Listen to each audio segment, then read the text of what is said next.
하면 얼굴 속에 눈, 코, 귀, 입이 다 모여 있죠. 그렇죠. 특히 이제 이 눈, 코, 귀, 입의 위치를 보게 되면 코를 중심으로 해서 그 각자 위치를 하고 있는 걸 볼 수 있습니다.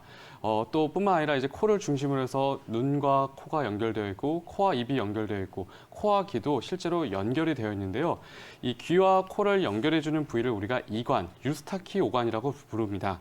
이 이관은 평소에는 이제 닫혀 있다가 우리가 하품을 하거나 침을 삼킬 때 조금씩 열리면서 코로 들어온 공기가 귀 속으로 드나들면서 밖에 있는 대기의 압력과 이 귀 속의 압력을 같게 만들어 줌으로써 정상적으로 소리를 들을 수 있는 환경을 만들어 주기 때문에 우리가 정상적으로 소리를 듣기 위해서는 귀 속에 있는 고막뿐만 아니라 이 이관의 기능도 굉장히 또 중요하다라고 볼 수가 있습니다.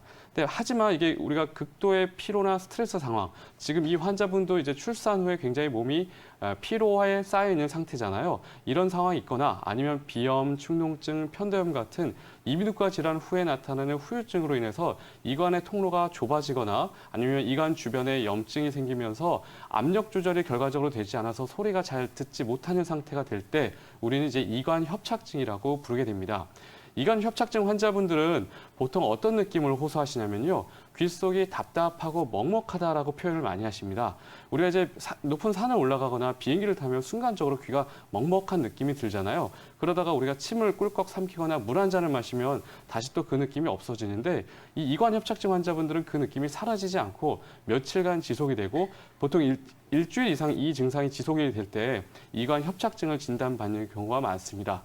또 이제 밖에서 외부에서부터 들려오는 소리는 잘 들리지 않는 난청 증상이 동반이 되고요. 반대로 내가 소리내는 목소리는 더욱더 크게 들리는 자성강청의 증상, 그리고 또 귀 속 자체에서 삐 하는 듯한 뭔가의 소리의 울림이 나타나는 이명 증상이 대부분 동반되는 경우가 굉장히 많습니다.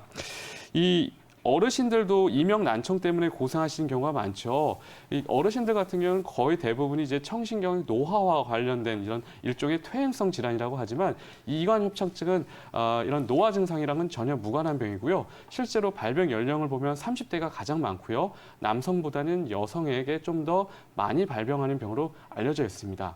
이 이관 협착증이 병의 주요한 원인 중에 하나가 이제 스트레스가 꼭 빠지지 않기 때문에 지금까지 이관 협착증의 치료를 할 때에는 약물 치료를 할 때 꼭 신경 안정제나 자율신경 조절제가 꼭 빠지지 않았습니다. 그리고 근데 만약에 약물 치료했을 때 그다지 효과적이지 않을 때에는 고막에 직접 환기관을 삽입하는 수술을 하기도 했었는데요.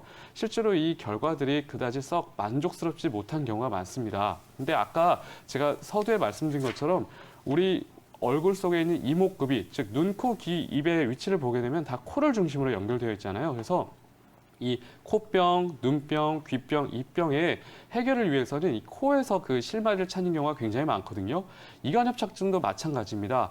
특히 이관이 열려 있는 입구 부위 쪽에 염증이 있거나 아니면 부종이 있어서 좁아짐이 나타나서 이관 협착증이 발생하는 경우가 많기 때문에 한방에서는 이 부위를 직접 침을 통해서 염증을 없애주고 부종을 가라앉히는 치료를 하게 되고요. 이와 함께 두면부 혈액순환을 도와주는 체질 한약을 복약하면 이 치료가 굉장히 빠르게 진행이 될 수가 있습니다. 그래서 이관 협착증은 초기 치료만 잘하면 빠르면 15일에서 30일 이내에 완치가 될 수도 있는 병이기 때문에요. 혼자서 너무 고민하지 마시고 한의원을 꼭 방문해 보시기 바랍니다.